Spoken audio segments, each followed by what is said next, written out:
السلام عليكم ورحمة الله وبركاته. معاكم إيمان زمال. لأول مرة يشوفني النهاردة هنعمل الرقيش. دي بعض الصور اللي احنا المعجنات اللي عملنا القرص بالعجوة، وعملنا مولتو المحشي شوكولات، وعملنا العيش التوست، وعملنا كمان ميني بيتزا، وعملنا الوليمة اللي بنص كيلو لحمة وكانت طعمها رائع جدا، وعملنا من كيلو دقيق مجموعة معجنات عيش فينو محشي لحمة مفرومة أو جبنة، وعيش كايزر، وكمان حواوشة. وهنا عملنا العيش الفينو اللي كان هاشش وما شاء الله حقق نسبة مشاهدة حلوة. هنا هنعمل القرص بعجوة أو المنين بتاع الأفران بطريقة جميلة وبريحة زمان وطعم زمان. قبل ما نبدأ ونقول المقادير هنصلي على أفضل خير خلق الله. اللهم صل وسلم وزد وبارك على سيدنا محمد. اللهم ارزقنا القبول. اللهم اصلح ما بين إيديا وما بين إيديكم.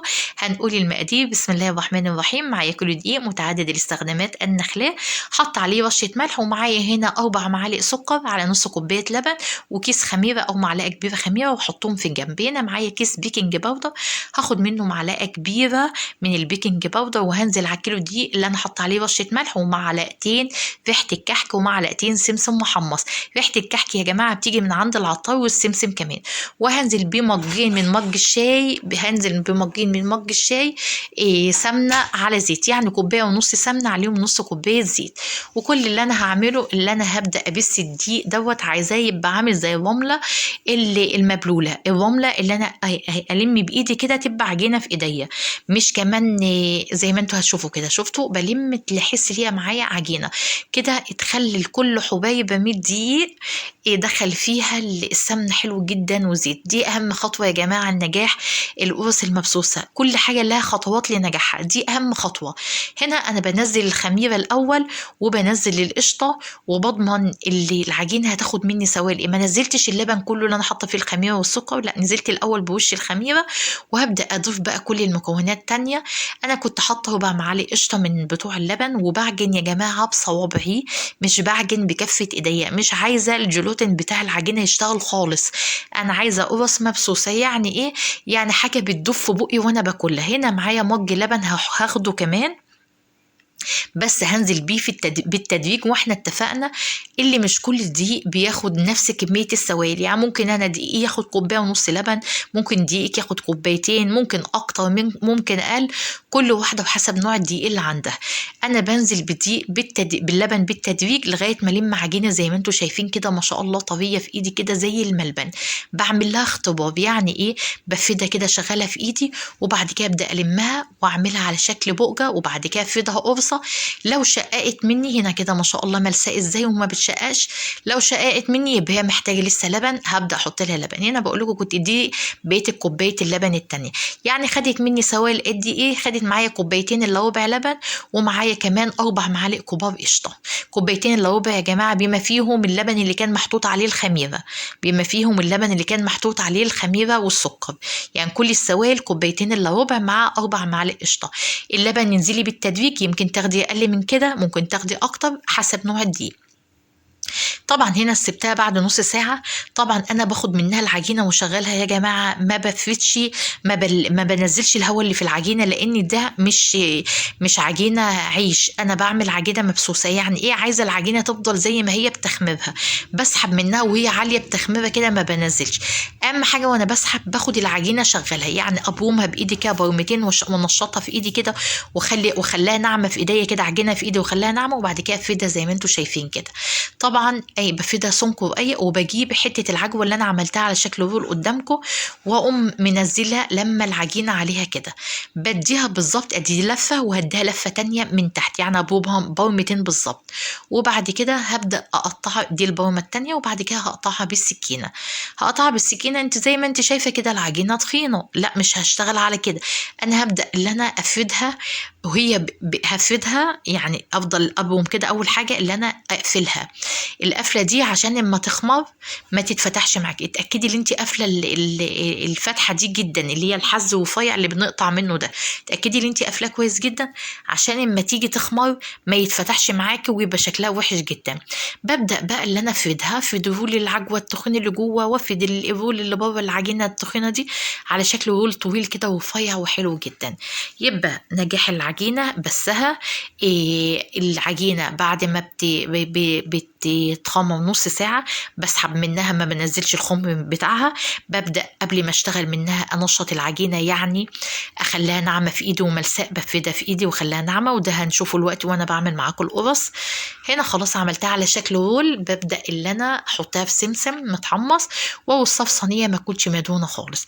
بالتسوية من بتاعة الفرن انا بكون مسخنة الفرن كويس جدا جدا على اعلى درجة، وبعد كده بحطه الصواني في رف البوتاجاز، الرف الوسطاني على درجة 180.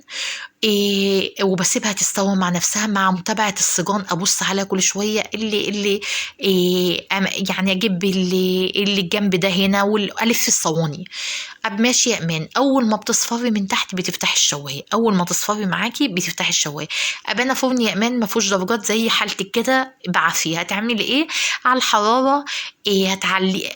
احنا حققنا خلاص الحرارة، هتدخلي الفرن اعلى، هتوطي النار لغاية ما تخلي النار متوسطة اعلى منها سنة، يعني النار اعلى من المتوسط بسنة بسيطة، يعني النار متوسطة، درجة الحرارة متوسطة اعلى سنة بسيطة، كأنك بتعملي صينية كيك بالظبط. افرضي يا امان انا عليت هنا بعمل شكل تاني، جبتها على الرخامة بفردها شكل رقيق، وببدأ احط الرول العجوة واعملها برمتين واقطع، وابدأ بقى اشغل بردك الرول على الرخامة زي ما عملت في بداية التاني. ببدأ اشغلها، انتوا شايفينها صغنطوطة ازاي. هتبدأ اهم حاجة اقفلها كويس جدا زي ما انتوا شايفين. هبدأ الصغنطوط ده هيبقى طويل خالص جدا لان ايه خلاص ظبطته. ابي امان اللهم صل عليك يا نبي عليه افضل الصلاه والسلام. هو انا عليت الفرن هيحصل ايه؟ هتستوي وتطلع جميله جدا، بس مش هتطلع مقرمشه. يعني ايه؟ هتطلع قرص طريه ومنين طري، مش هيطلع مقرمش زي بتاع الافران او بيدب في بقك كأن كحك كده. طبعا الكحك بنكون مزودين سمنته عن كده. هنا عجينه تانية خدتها فردتها وجبت بالسمك اللي انتوا شايفينه، ولا هو تخين قوي ولا هو رفيع، وقطعتها بقى بالسكينه، بقطعت المخلل زي ما انت شايفاه. هنا ده اللي انا بقوله، اللي انا بشغل العجينه الاول زي ما انتوا شايفين، بفد وباتني كده واشغل العجينه كويس عشان اظبطها، وبعد كده بفد مثلا العجوه على شكل قرصه والم، او تاخدي عادي قطعه عجوه وتدخليها فيها وتظبطيها كده، بتلمي على شكل بؤجه وتقفلي كده، وتبداي تكوري بين صوابع بين كفوف ايديك الاتنين على شكل كوره كده. وبعد كده بتفردي يا جماعه بكفه ايدك، لا عمل للصوابع. هنا بقول لكم نفرد بكفه ايدنا، لا عمل في الصوابع. لما تفردي بكفه ايدك القرصه تطلع ما شاء الله مظبوطه، وشكل الدايره بتاعتها حلوه وهتطلع جميله. يبقى التسويه زي ما احنا قلنا رف وسطاني على درجه 180، لو ما عنديش حراره 180 هيبقى اعلى من المتوسط سنه بسيطه، سنه بسيطه. مش قادره تحددي خلي النار متوسطه، لو مش قادره تحددي اللي هي اعلى من المتوسط سنه خليها متوسطه، هتطلع مقرمشه معاكي في دايبه وناعمه وجميله جدا. هنا ما شاء الله القرص يعني زي ما بقول دايما مصر بتتكلم عن نفسها. المنين رائع جدا. العجوه هو انت هديتي الفرن يا جماعه زيادة، العجوة هتسيح جوه المنين وهتطلع من المنين وهيبقى شكلها وحش جدا وهيبقى القريش حلوة. فلازم تظبطي درجة الحرارة تكون متوسطة أعلى سنة، أو أبسط حاجة أنت مش عارفة تخليها أعلى من متوسطة سنة هتخليها متوسطة، هتخلي الحرارة متوسطة وتتابعي الصاج معايا. أو هديتي النار عن المتوسطة هتطلع منك العجوة من قلب المنين وهتبقى القريش مش حلو خالص، وهتبقى ناشفة فوق اللي يعني الوصفه هتبقى حطبه مش هتبقى ناعمه. دي ناعمه بتدوب في البق، يعني ما شاء الله الصغنطوط والكبير بياكل. هنا بقول لكم العجوه مش خارجه منها ازاي والشكل حلو. طبعا انت ممكن تعملي المنين ارفع من كده، اتخن من كده، ده بيرجع لك. هنا ما شاء الله القوس انا يا جماعه كنت بكسرها معاك وهي لسه طالعه من الفرن ما كملتش ساعه، يعني كانت دايبه ما شاء الله. ما بالك بقى لما قعدت، يعني لما كلناها بعدها يعني ما شاء الله بساعتين 3 كانت رائعه، احلى كمان ما كانت طالعه من الفرن. لان الحاجات دي اللي بالذات القريش لما بتقعد بتبقى طعمه قوي وبتبقى حلوه.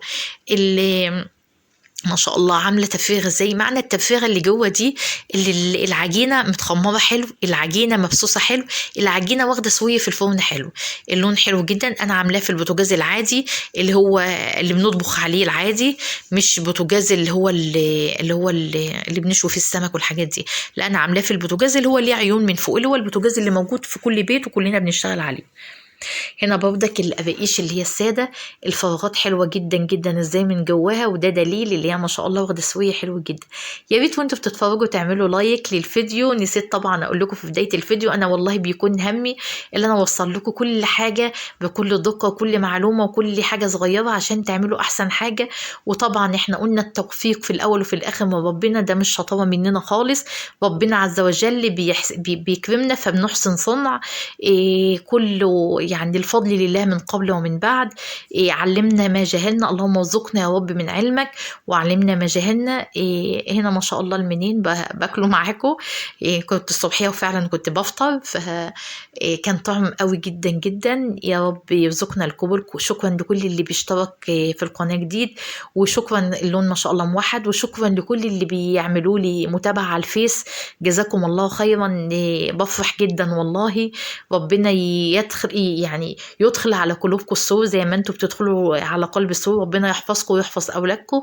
والسلام عليكم ورحمة الله وبركاته.